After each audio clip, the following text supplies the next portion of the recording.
आपको बता दूं, मुझे आश्वासन मिला क्या, आपको आवास मिलेगा, कहीं कुछ नहीं मिला। शौचालय मिलेगा, कहीं कुछ नहीं मिला। सारी चीज़ें, शौचालय तो मान लीजिए आप लोगों की मदद से मैंने बनवा लिया, लेकिन आवास कहाँ से बनवाऊं, मेरे पास इतने पैसे नहीं हैं। ये सारे लोग आश्वासन दे रहे हैं, भैया जाइए, ठीक है, आप जहाँ हो खुश रहो, आबाद रहो, बस। और नमस्कार साथियों, आप देख रहे हैं एएस ट्रस्टेड न्यूज़। मैं हूं आशीष श्रीवास्तव। इस समय हमारी मौजूदगी कबरुद्दीनपुर गांव में है। हमारे ठीक पीछे आप देख रहे हैं जो अनुराग यादव ताइक्वांडो खिलाड़ी था जिसका गला काट के हत्या हो गई, उसके ठीक मकान के सामने हम खड़े हैं। और मकान पे आप देख रहे हैं, आप देखिए कि उसके मकान पे सिर्फ करकट है। और आज जो है मार्च में जो है, मार्च का आखिरी महीना चल रहा है, एकदम से आखिरी समय चल रहा है, लेकिन तपिश बहुत ज़्यादा है। और यहाँ पे जब अनुराग यादव की गला काट के हत्या हुई थी लगभग 5 महीने हो गए, लेकिन 5 महीने में इस परिवार को कोई फौरी राहत नहीं मिली है। एक आवास की भी देने की बात हुई थी कि जिसमें कि रामजीत जो इनके पिता हैं अनुराग यादव के, उनको एक आवास देने की बात हुई थी, इसलिए कि इनके पीछे आप देख रहे हैं घर पर करकट लगा हुआ है। और इस तपिश में जो इनकी बेटियां हैं दोनों, स्वाति और अनुराधा, वो हैं, उनके एक बड़ी बेटी भी है, उसके भी बच्चे रहते हैं। इस तपिश में वो रह नहीं पा रहे हैं और उनका कहना है कि अभी कोई इसकी फौरी तौर पे सूचना हमको नहीं मिली है कि हमें आवास दिया गया है। इस मामले में जो गिरीश मंत्री हैं उनसे भी हमने बात की थी, हालांकि अभी ऑफ द रिकॉर्ड ही बात थी। उन्होंने कहा था कि मैं स्टेटस पता करके बताऊंगा कि इनको रामजीत को आवास मिला है कि नहीं मिला है। हालांकि अभी उत्तर प्रदेश सरकार के जो 8 साल पूरे हुए हैं योगी सरकार में, जो है यहाँ पे भाजपा सरकार के जो सुशासन की बात हो रही है, आप समझ सकते हैं कि यहाँ पे जो है, आप देखिए इतनी लू चल रही है यहाँ पर, लेकिन अभी तक इस पीड़ित परिवार को, जो कि पूरे प्रदेश में, उत्तर प्रदेश में इसका जो है एक तरह से लोग न्याय की मांग अभी तक कर रहे हैं। 5 महीने हो गए हैं लेकिन कोई भूला नहीं है। हम लोग जो वीडियो रिकॉर्ड करते हैं, जब इसे अपलोड करते हैं तो तमाम सोशल मीडिया पे इस तरह के कमेंट्स आते हैं कि अनुराग को न्याय मिलना चाहिए, जल्दी न्याय मिलना चाहिए, जल्दी हत्यारों को फांसी देनी चाहिए। लेकिन आप देखिए कि अभी जो लोग जीवित हैं, इनके परिवार के हैं, उनको इस गर्मी से राहत देने के लिए अभी तक आवास तक नहीं मिला है।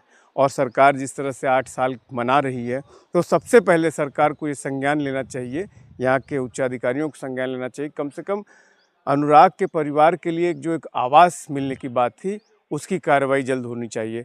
और यही नहीं, इन्होंने जो अपना शौचालय बनवाया था, जो कि एक गांव समाज में जो है मिलता है सरकारी, उसको भी इन्होंने अपने ही पैसे से बनवाया है। और जो कि इस घर के ठीक आप बगल में देख सकते हैं, छोटा सा वो दिखाई दे रहा है जिसके ऊपर टंकी, इसके सारे संसाधन भी रामजीत ने स्वयं जुटाए हैं। तो आइए इन मुद्दों पर क्या कहना है रामजीत का, हम आपको बात कराते हैं, रामजीत से सीधे मिलाते हैं।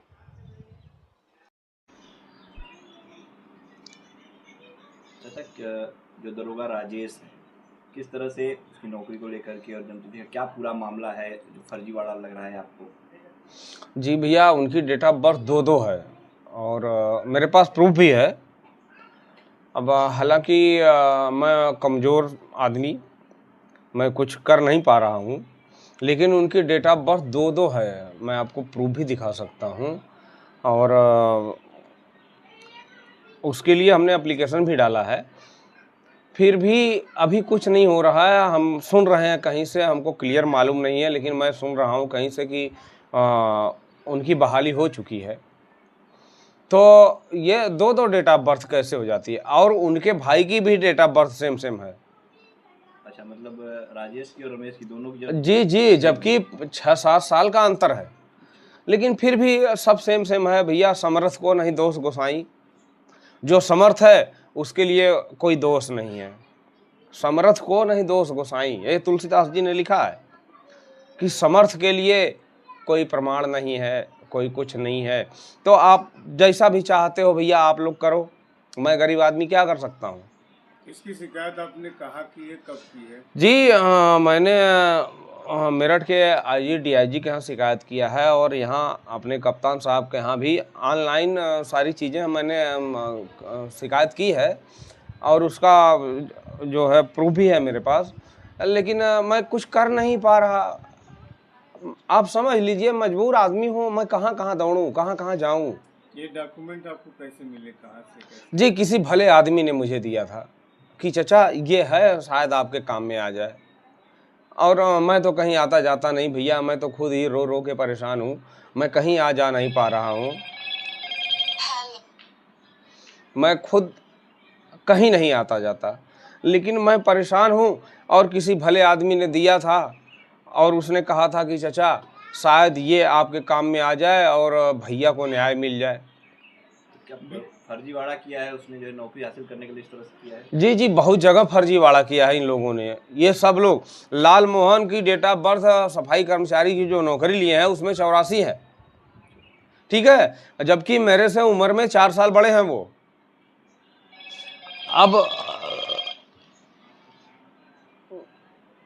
अब आप बताइए कि मुझसे 4 साल बड़े हैं, उनकी डेट ऑफ बर्थ 84 है, मेरी डेट ऑफ बर्थ 76 है। तो आप अंदाज़ा लगा लीजिए कि ये लोग कितने बड़े फर्जीफिकेशन करने में। मेरे पास ये भी डॉक्यूमेंट्स है, मैं आपको अब दिखा देता हूँ। वो लालता, वो मोबाइल लाइए मेरा पुराना वाला। अच्छा, इसमें जो रमेश यादव की जो डॉक्यूमेंट लालता की 2018 में रिटायरमेंट थी, 2018 में रिटायरमेंट थी, लेकिन वो 2021 में रिटायर हुए। 3 साल जबरदस्ती नौकरी की है सिर्फ फर्जीफिकेशन से। वो डॉक्यूमेंट्स भी मेरे पास है, लेकिन मैं करूं क्या, जाऊं कहां, क्या कर सकता हूं, आप बताओ।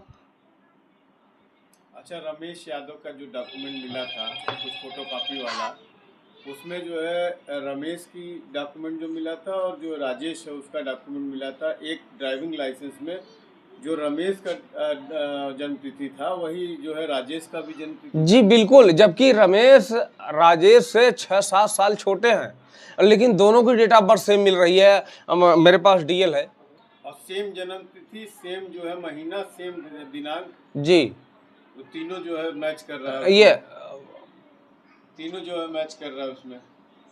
सब भैया सब कुछ है। अभी अब मैं क्या बोल सकता हूँ, कमजोर आदमी क्या बोलेगा, कोई सुनेगा। अच्छा, इसमें एक जांच रिपोर्ट आई थी, हम लोग भी उस समय मौजूद थे, पुलिस की तरफ से आई थी। जी बिल्कुल। क्या कुछ अपडेट चल रहा है? जी मुझे कुछ अभी अपडेट पता नहीं है, लेकिन जांच रिपोर्ट आई थी और मेरठ से सिपाही आए थे और हमने वहाँ जो भी कंप्लेंट किया था तो वो हमसे लिखित कुछ लेके गए, मुझे याद नहीं रहा था। बयान हुआ है आपका? जी बयान में ही लेके लिखित में गए थे, अच्छा, लिखित बयान लेके गए थे, लेकिन मुझे याद नहीं रहता भैया, भूल जाता हूँ। और बहुत सारी ऐसी चीज़ें हैं कि क्या बताऊँ, मैं परेशान हूँ। कार्रवाई से संतुष्ट है आप? जो ये आपने शिकायत की है इसमें आगे चल रहा है काम? जी भैया अभी वह कार्रवाई कहाँ तक पहुँची मुझे पता नहीं है। लेकिन शुरू हो गई है क्योंकि बयान आपका जी जी जी जी बिल्कुल, कार्रवाई शुरू है, कार्रवाई शुरू है। और मैं सबको प्रणाम करता हूँ और उन लोगों को भी प्रणाम करता हूँ कि जो मुझसे सिंपैथी रखते हैं, सहानुभूति रखते हैं, उन लोगों को भी प्रणाम करता हूँ। उन सभी अधिकारियों को, अधिवक्तागण को और आप सब मीडिया बंधुओं को प्रणाम करता हूँ, क्योंकि आप लोगों ने इतना मेरा साथ दिया है। नहीं तो मुझ गरीब को कोई पूछता नहीं भाई, कोई नहीं पूछता। सब लोग आते और चले जाते आश्वासन देके। आपको बता दूं, मुझे आश्वासन मिला क्या, आपको आवास मिलेगा, कहीं कुछ नहीं मिला। शौचालय मिलेगा, कहीं कुछ नहीं मिला। सारी चीज़ें, शौचालय तो मान लीजिए आप लोगों की मदद से मैंने बनवा लिया, लेकिन आवास कहाँ से बनवाऊं, मेरे पास इतने पैसे नहीं हैं। ये सारे लोग आश्वासन दे रहे हैं भैया जाइए, ठीक है, आप जहाँ हो खुश रहो, आबाद रहो, बस और कुछ नहीं कहना। और कह के भी क्या करूँगा। इतनी तपिश बढ़ गई है, गर्मी इस बार ज़्यादा पड़ने वाली है, रिपोर्ट आ रही है। आप ऐसे करकट में रह रहे हैं, मकान भी नहीं मिला, जबकि आप पीड़ित है, मिल जाना चाहिए। भैया चाहिए बहुत कुछ, लेकिन मिले तब तो। मंत्री ने भी आवास के लिए कहा था कि आपको मिलेगा। जी भैया पुलिस बहुत कुछ कहा था उन्होंने, लेकिन आवास नहीं मिला है बाबू। आप अपनी आंखों से देख सकते हो इस पतरे में हम लोग और हमारे बच्चे कैसे किस तरह से जीवन व्यतीत कर रहे हैं। ये कहने की बात नहीं, आप लोग अपनी आंखों से देख लीजिए, कहने की बात नहीं। ये बाहर पतरा है ना, अंदर भी पतरा ही है, उसी में मेरी बच्चियां रहती हैं। और अब क्या उम्मीद किससे का क्या करें, जब ईश्वर ही रूठ गया मुझसे, जब ऊपर वाला ही रूठ गया तो उम्मीद किससे करें हम।